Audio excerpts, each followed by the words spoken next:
Fala galera, tudo bem com vocês? Está começando mais um VQBR, o segundo VQBR. Já começamos bem semana passada, né, Alisson? Começando bem, a gente está escalando bem o nosso time, né?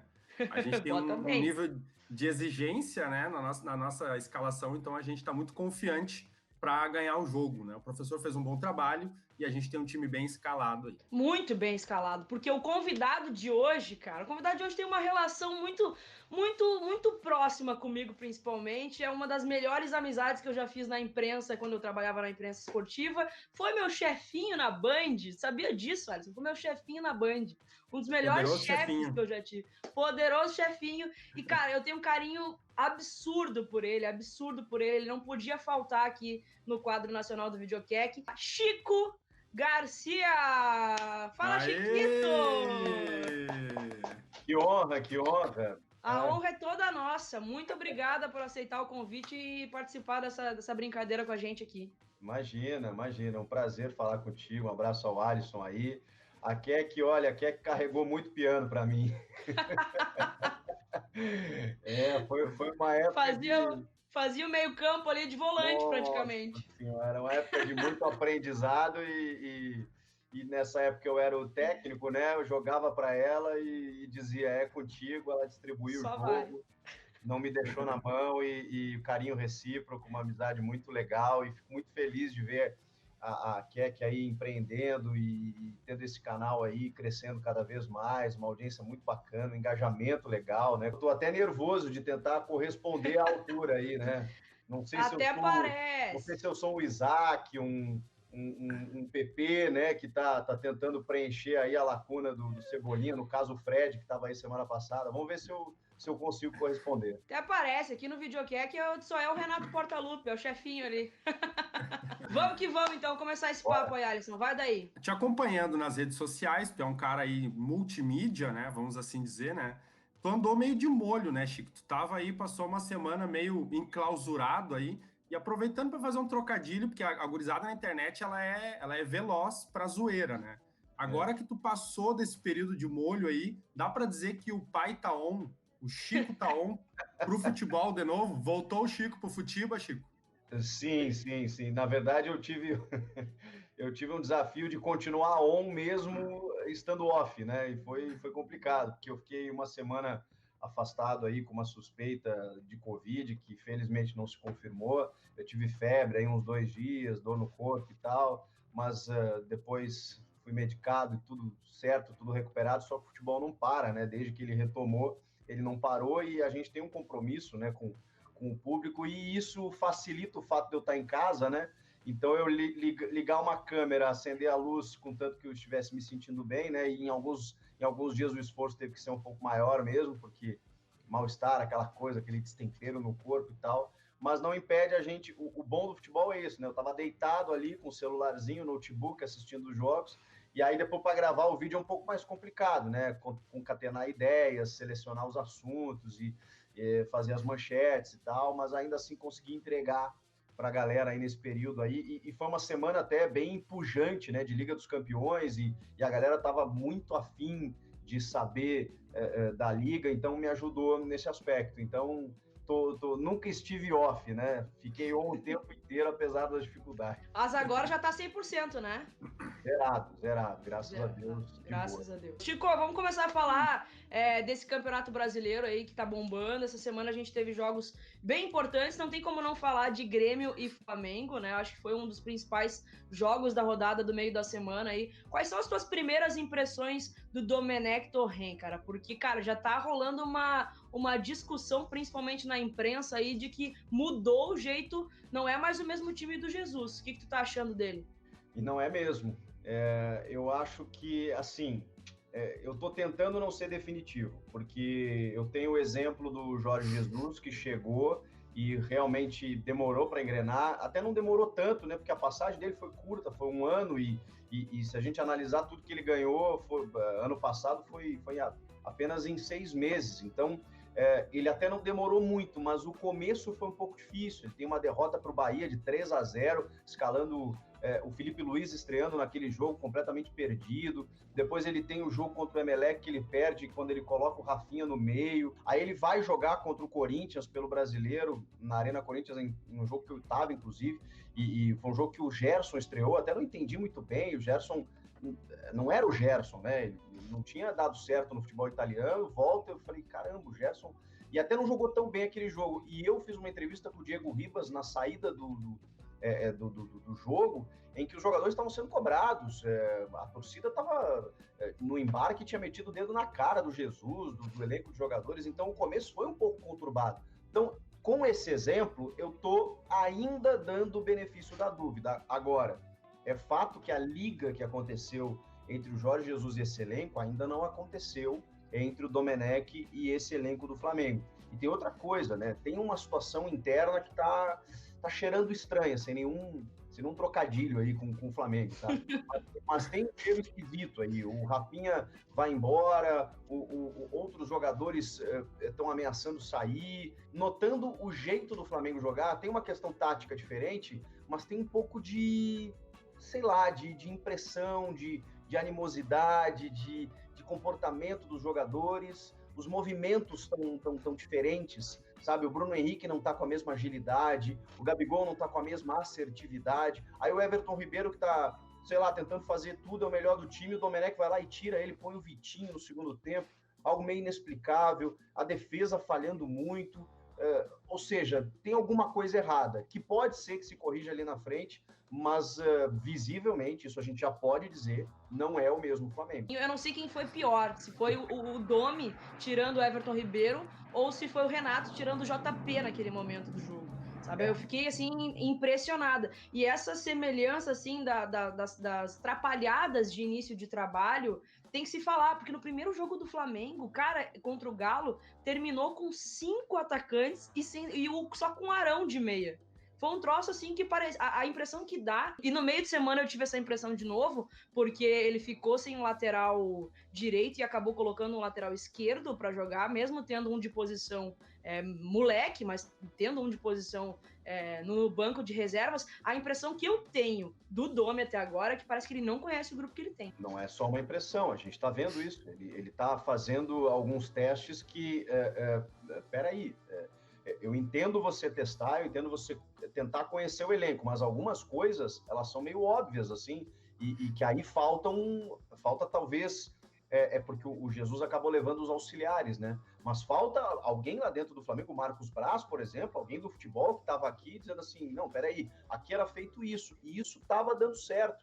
Eu sei que ele vai querer desenvolver o método dele, porque também o cara não é uma bengala, ele quer também demonstrar o potencial dele como técnico, mas, poxa vida, um elenco vitorioso, né, que conquistou tudo pelo jeito de jogar, ficar mexendo o tempo todo, não é legal. E sobre o Renato, eu tô realmente inconformado com algumas decisões que ele vem tomando, e não é só o Renato, eu acho que é institucional, acho que é mentalidade, me indigna muito o Grêmio, em tese, abandonar o campeonato já nas primeiras rodadas, pela postura que tem, pela forma como preserva os jogadores, num jogo que poderia ganhar contra o Ceará, num jogo que poderia ganhar contra o Corinthians e não ganha, num jogo que, o Flamengo, se tem um rival hoje do Grêmio no futebol brasileiro, é o Flamengo.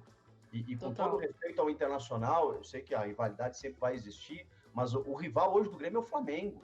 E aí tu vai encarar o Flamengo e pela primeira vez em algum tempo tu tem a chance de ganhar. Cara, vai pra dentro, entendeu?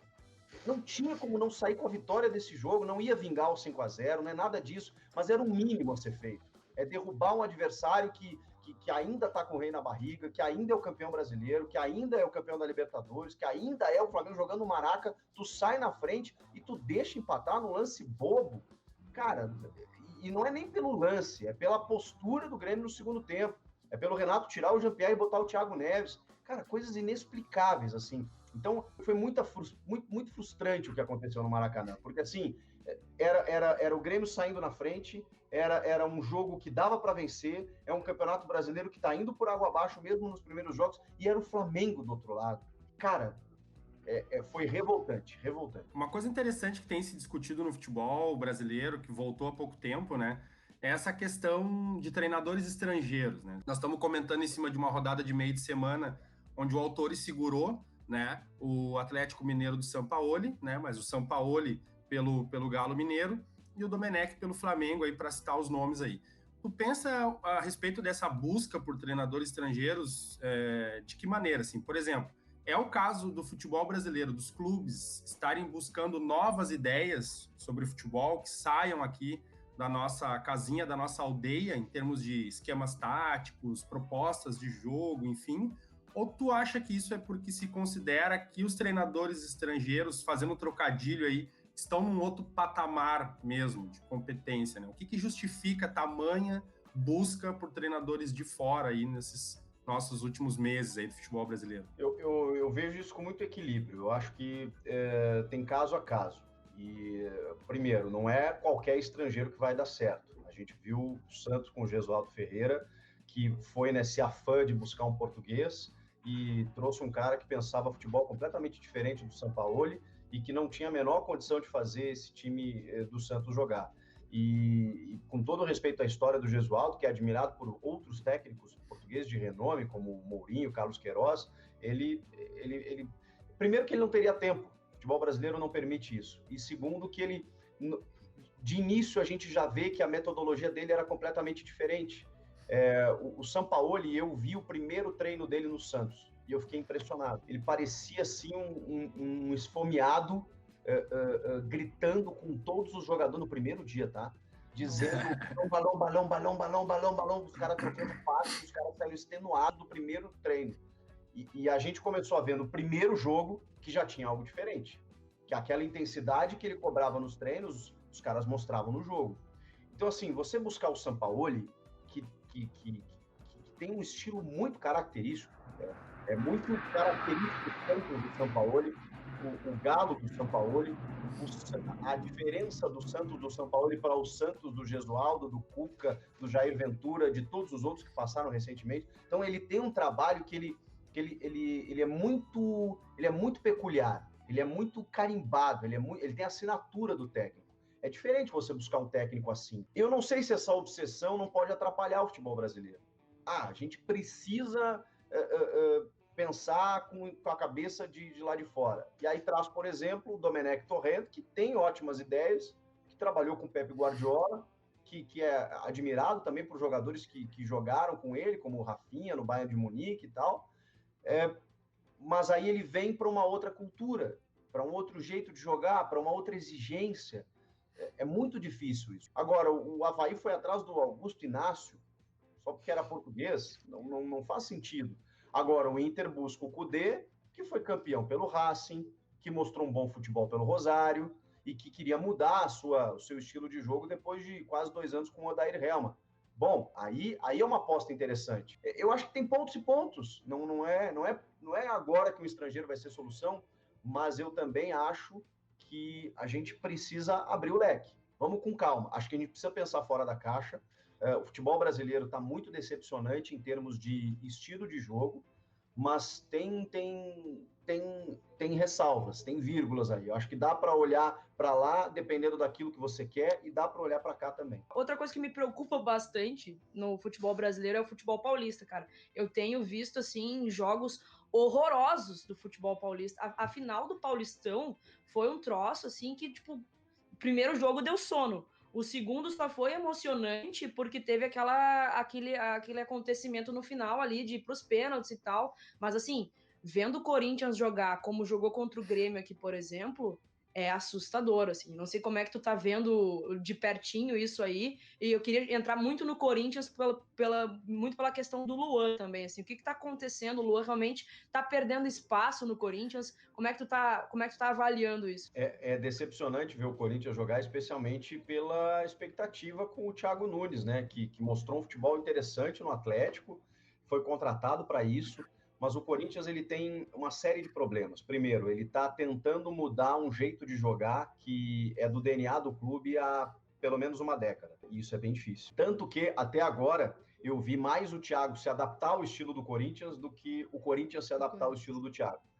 de tão difícil que é você fazer o Corinthians mudar o seu jeito de jogar. E o Palmeiras também está vivendo essa crise técnica com a saída do Dudu. Então casou, né? Causou a fome com a vontade de comer, a ausência disso tudo, né?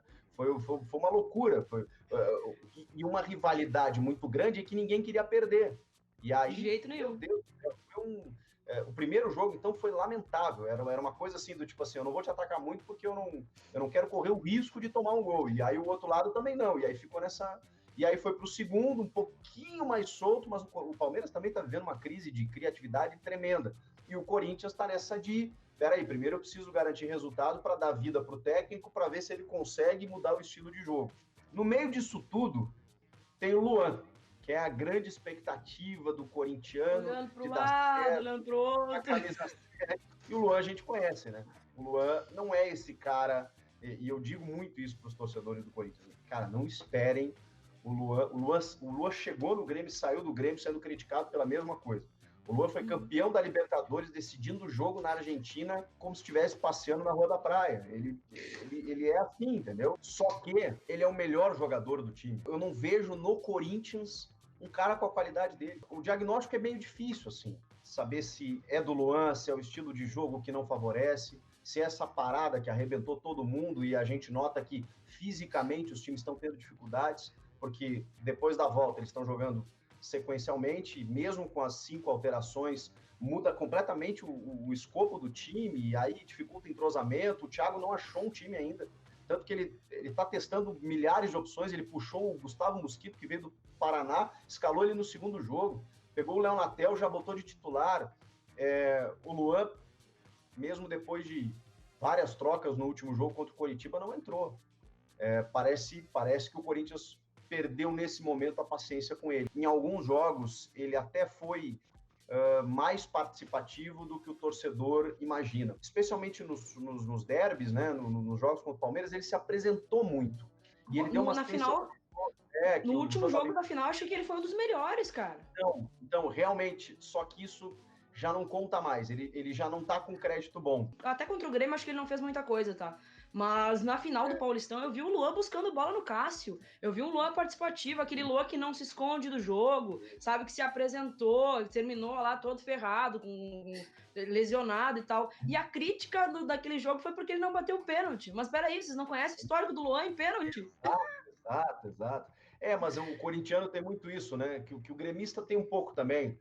Porra, mas foda-se se ele vai errar, não pode pipocar, tem que aparecer. Cara, não é assim, velho, não é assim. O cara não bate pênalti, ele erra tudo que é pênalti.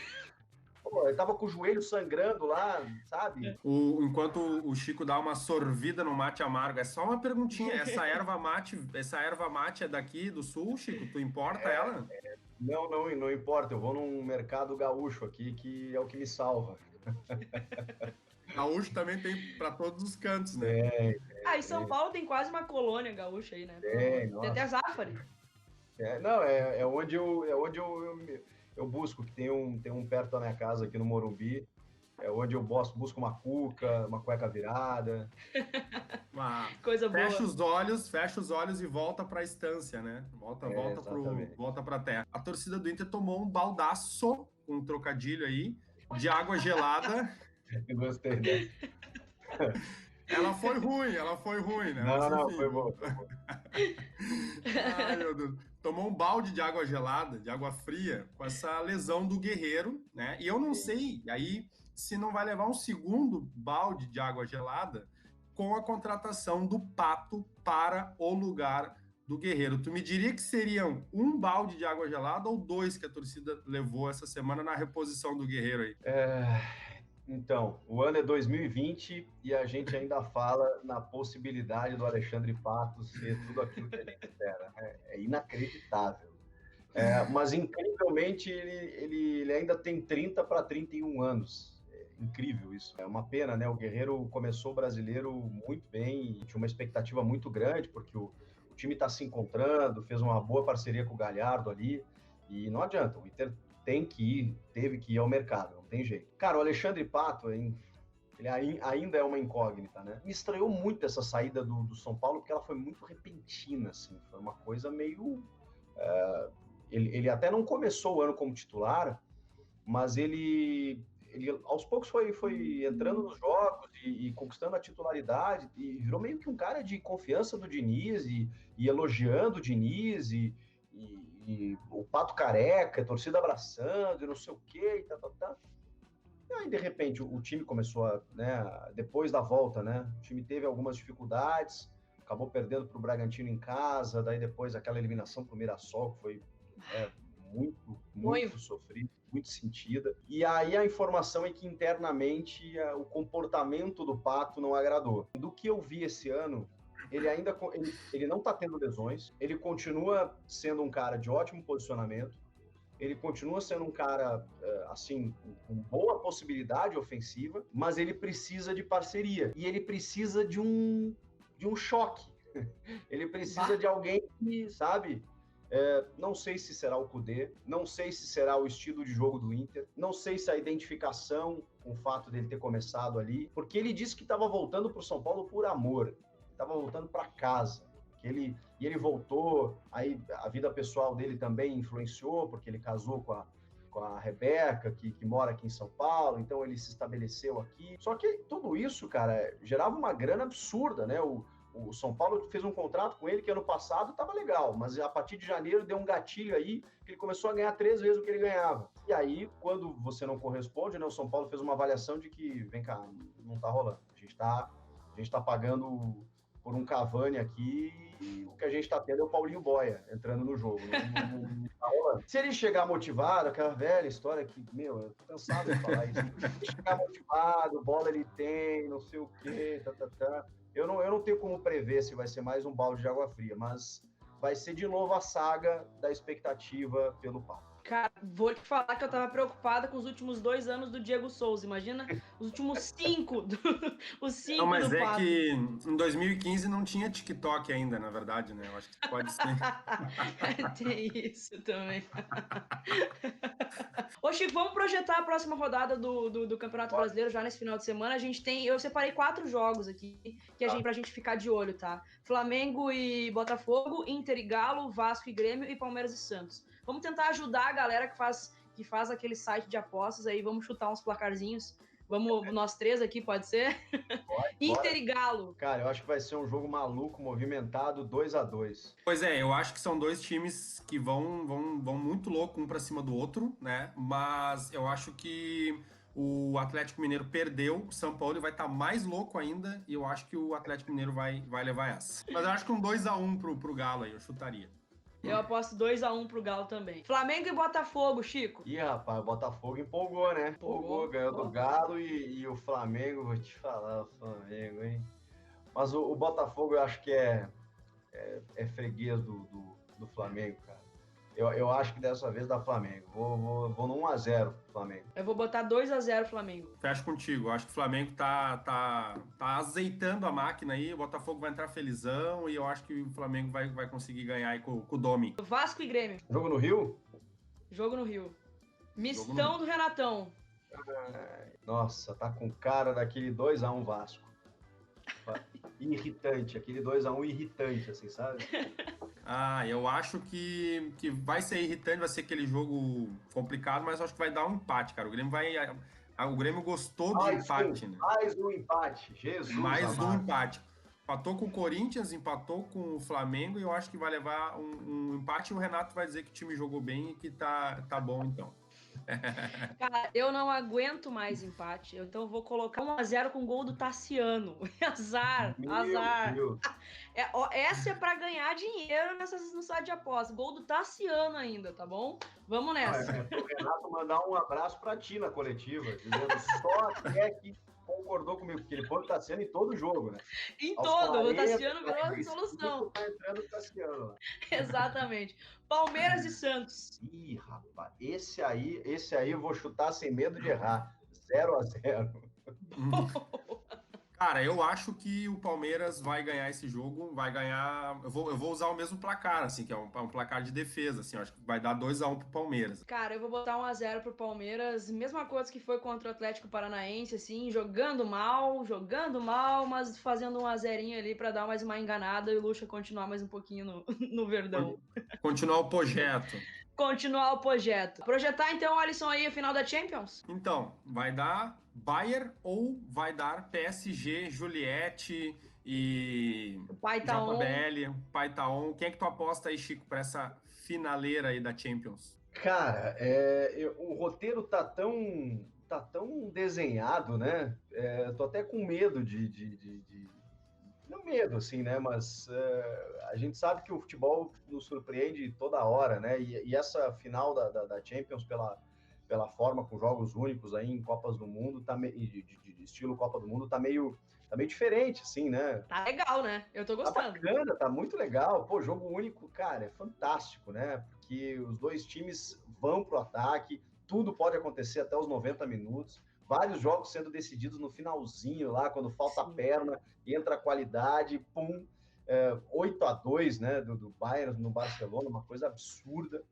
Mas é assim, o que a gente vai ver? A gente vai ver um Bayern poderosíssimo, 29 jogos invicto, 10 vitórias em 10 jogos na Champions, se eu não me engano, nessa Champions, com o Lewandowski fazendo gol até quando vai no banheiro, assim, impressionante. O cara não desliga nunca. Esse Taon mesmo, Taon o tempo todo. Esse nunca desliga.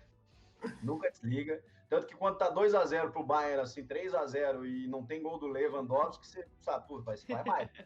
Ainda não saiu do cara, né? Só que assim, cara, o PSG tá num roteiro tão bonitinho, tão desenhadinho, né, cara?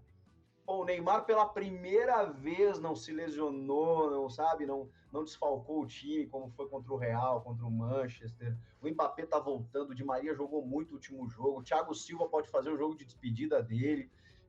Sabe, tá tudo encaixadinho, pela primeira vez na história o PSG ganhar. E eu acho que, assim, tá tão louca essa Champions, que depois do Bayern ter atropelado o Barcelona, se o Lyon faz aqueles gols no começo do jogo lá, a história podia ter sido outra. É que o Bayern é um time frio, gelado, tem um puta goleiro, né? Tem um puta goleiro, que é impressionante, o que joga o Neuer. E aí resolveu lá na frente. Agora, se o PSG criar as mesmas oportunidades do Lyon e converter, meu amigo, e qualidade para isso eles têm, aí e 90 minutos, né?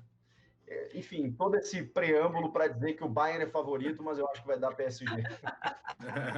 Cara, eu acho que seria o roteiro perfeito para o futebol, assim, principalmente por tudo que o Neymar... teve toda aquela bronca de PSG que não queria mais estar lá, daí ele finalmente, né, tem uma atitude de adulto Ney, né, sem a palhaçada de boleiragem, o caramba, de não levar a sério. Aí, finalmente ele leva a sério o negócio, leva a sério o projeto, chega numa final de Champions pela primeira vez na história do Paris Saint-Germain. Cara, um jogo só, jogo único, dá uma emoção muito louca, cara, e dá muita chance do time um pouquinho mais inferior ter a oportunidade de vencer, sabe? Então, cara, eu quero muito que o PSG ganhe. Bom, assim, eu torço pelo futebol brasileiro onde ele estiver, né? Eu acho que ficou uma carga de responsabilidade muito grande no Neymar, né? Pela falta de ídolos recentes do futebol brasileiro, né? Um momento que a gente está vivendo. Mas em cima do que o Chico e a Kek falaram, eu acho que essa final da Champions, ela é, para mim, assim, a diferença entre o racional e o emocional, né? É aquilo que é a razão e aquilo que é a emoção. Se a gente for pela razão, a gente vai pegar os argumentos do Chico ali, né? O Bayern destruiu, tá fazendo uma campanha surreal, goleou absurdamente o Barça. Já o PSG mexe com as nossas emoções, porque tem brasileiros, tem uma história bonita, parece um conto de fadas, chegando à primeira final, né? Com o Neymar aí vivendo uma fase bacana. Eu torço pelo PSG, mas é essa divisão entre a razão e a emoção na final aí da Champions. Agora eu pergunto para vocês, Bayern e PSG no mesmo horário de Vasco e Grêmio, o que vocês vão assistir, gurizada? Grêmião, mistão. É séria essa pergunta? Eu quero ver assistir o Grêmio, Alisson, pelo amor de Deus. Eu vou trocar para responder essa pergunta a água pela cachaça, daí depois eu te respondo, porque essa questão é difícil. É Vasco e Grêmio ou PSG e Bayern? Tá respondida já essa questão, né? É complicado. Chicão, muito obrigada, de verdade, foi um baita papo. A gente achou que ia ser aqui uma meia horinha de papo, só te prometi. A gente tá com quase 1 hora. Resenha maravilhosa, sério mesmo. Obrigado por nos atender aí. E cada vez mais sucesso para ti e as portas abertas sempre que quiser aparecer aí. Obrigado, parabéns pelo canal, pelo projeto. Estou muito feliz de participar aqui. Sucesso para vocês. Valeu, Alisson. Foi muito legal. Nem vi o tempo passar. E que a gente possa se encontrar outras vezes aí. Obrigadão. Prazer falar contigo. Tu é um baita cara e eu quero que tenha muito sucesso aí na tua vida, na tua família. Obrigado, recíproco. Amém. Tamo junto. Obrigado. Chico, faz aqui o encerramento do canal, do vídeo, dizendo pra galera se inscrever. Tu já sabe, tu tá craque já no YouTube também. Ah, é? Rapaziada, a gente fica por aqui. Eu tive a honra de participar desse papo aqui. O videocast está crescendo cada vez mais, mas precisa da sua ajuda. Então, se você gosta de mim, gosta da Keck, do Alisson aí, te inscreve no canal, não custa nada, é de grátis, viu? Não vai nem vir nenhuma conta, nenhum boleto para tua casa. Só se inscreve que você participa do projeto, fica recebendo as notificações. Então, conto com você. Valeu? Até a próxima.